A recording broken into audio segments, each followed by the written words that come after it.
थाना धर्मजगढ़ अंतर्गत एक कोलाईआट गांव है, वहां से एक सूचना प्राप्त हुआ था कि जमीन विवाद को लेकर आपस में चचेरे भाइयों के बीच में विवाद हुआ था।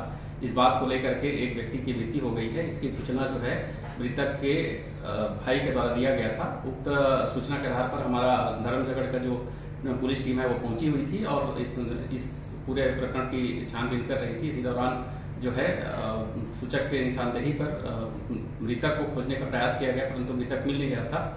तमाम कोशिश के बाद जो है अंततः जो आरोपी है उसको सख्ती से पूछताछ किया गया और पूछताछ करने पर उन्होंने ये स्वीकार किया कि चचेरे भाइयों में आपस में लड़ाई हो रही थी। दो भाई जो थे, जिसमें नाम है दशरथ और कार्तिक, इनके मध्य लड़ाई हो रहा था। इसी दौरान जो है दशरथ वहां पर पहुंचा और देखा कि उसके छोटे भाई कार्तिक के साथ विवाद हो रहा था, लड़ाई हो रही थी। इस बात को लेकर के उन्होंने डंडे से मृतक जो बलराम है उसके ऊपर वार कर दिया। ताबड़तोड़ वार करने से बलराम की मृत्यु वहीं पर तत्कालिक हो गई थी और मृत्यु होने के पश्चात जो दशरथ है उन्होंने उसको अपने बाइक में बांधकर घसीटते हुए ले जा रहे थे। कुछ दूर तक ले जाने का प्रयास किया, परंतु नहीं ले जा पाने में असफलता मिली जो है। उसके बाद उसको अपने ट्रैक्टर ला करके ट्रैक्टर के जो पीछे जो नागर रहता है उसमें उसको बोरे से बांध करके सील करके उसके ऊपर में डाल दिया था।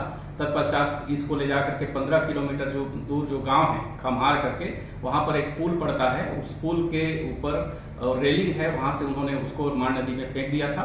और उसके पश्चात जो है ये बहते बहते लगभग 700 मीटर के अंतराल में मिला हुआ है और पुलिस वहां पर जाकर के घटनास्थल का निरीक्षण किया उसके निशानदेही पर और शव को अपने अधीन करते हुए शव का जो है मुआयना, पंचनामा और शव को विधिवत रूप से पीएम के लिए भेजा गया है। वहां पर आज रात्रि होने की वजह से पीएम नहीं हो पाई है। घटना में कितने आरोपियों को पकड़ा गया था? घटना में 2 आरोपी हैं, दशरथ जो कि मुख्य आरोपी है और कार्तिक, ये दोनों ही इसके मुख्य आरोपी हैं जिन्हें पुलिस अभी हिरासत में ले लिया है और भी पूछताछ जारी है। पूछताछ के बाद और भी तथ्य आने की संभावना है।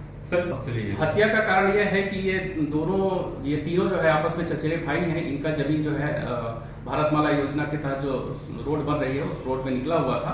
उसमें जो है जो जमीन रोड में निकली थी उसका अदला बदली के मैटर को लेकर के आपस में विवाद हो रहा था और इसी विवाद की वजह से दशरथ और कार्तिक में आपस में विवाद हो रही थी और बलराम की मृत्यु इसीलिए हुई।